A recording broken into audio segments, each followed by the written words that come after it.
Assalamualaikum warahmatullahi wabarakatuh. Perkenalkan, nama saya Syifa Nada Rizkia dari kelas 10 MIA 1. Di sini saya akan membahas tentang pengertian ekosistem beserta komponen-komponennya.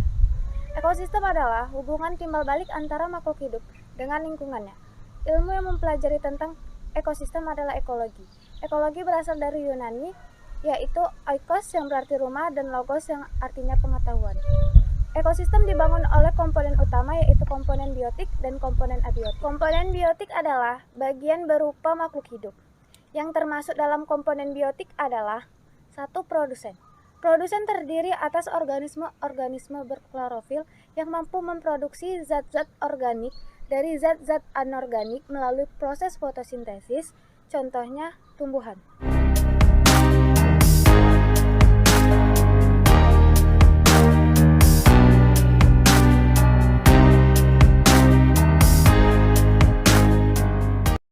Tumbuhan-tumbuhan ini akan melakukan proses fotosintesis yang nantinya akan dimakan oleh konsumen. Zat-zat organik hasil fotosintesis kemudian dimanfaatkan oleh organisme-organisme heterotop seperti manusia dan hewan yang berperan sebagai konsumen. Konsumen dibedakan menjadi beberapa tingkatan, yaitu konsumen tingkat pertama, konsumen tingkat kedua, dan konsumen tingkat puncak. Konsumen tingkat pertama yang disebut juga primer merupakan herbivora atau pemakan tumbuh-tumbuhan. Yang kedua, konsumen tingkat kedua, yang disebut juga konsumen sekunder, merupakan karnivora atau pemakan daging.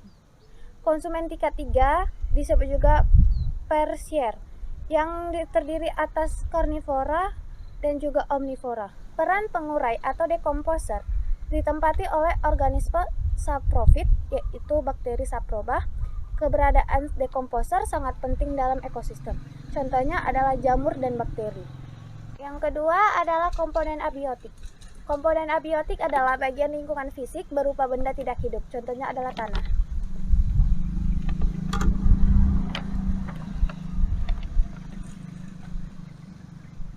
Tanah merupakan tempat hidup bagi sebagian besar organisme seperti manusia, hewan, tumbuhan, dan mikroorganisme. Tiga adalah udara.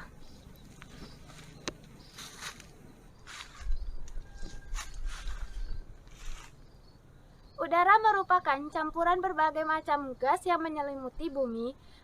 Gas-gas yang digunakan dengan jumlah banyak pada kehidupan makhluk hidup adalah oksigen, karbon dioksida, dan nitrogen. Yang keempat adalah air. Air adalah senyawa yang penting bagi semua bentuk kehidupan di muka bumi. Pada ekosistem terjadi yaitu interaksi melalui rantai makanan. Interaksi melalui rantai makanan adalah proses makan dan dimakan dalam suatu ekosistem membentuk suatu pola yang saling berkaitan seperti rantai. Contohnya seperti rumput dimakan sapi. Rumput berperan sebagai produsen dan sapi berperan sebagai konsumen. Lalu sapi dimakan oleh manusia. Bagaimana ekosistem itu dikatakan seimbang dan tidak seimbang adalah apabila sebuah komponen biotik maupun perannya dalam lingkungan, dan apabila terjadi salah satu komponen dari ekosistem tersebut rusak, maka akan mempengaruhi anggota ekosistem lainnya dalam rangkai makanan. Misalnya, dalam ekosistem sawah.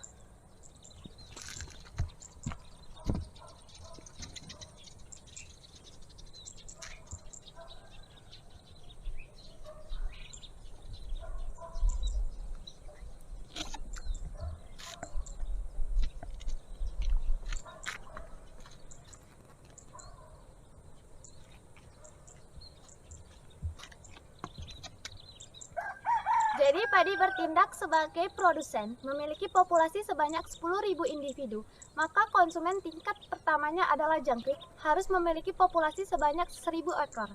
Konsumen tingkat keduanya yaitu katak harus memiliki populasi sebanyak 100 ekor. Konsumen tingkat ketiganya adalah ular, harus memiliki populasi sebanyak 10 ekor. Jika populasi tingkat atas lebih banyak daripada konsumen tingkat bawah dan juga produsen, inilah yang akan menyebabkan tidak seimbangnya ekosistem tersebut.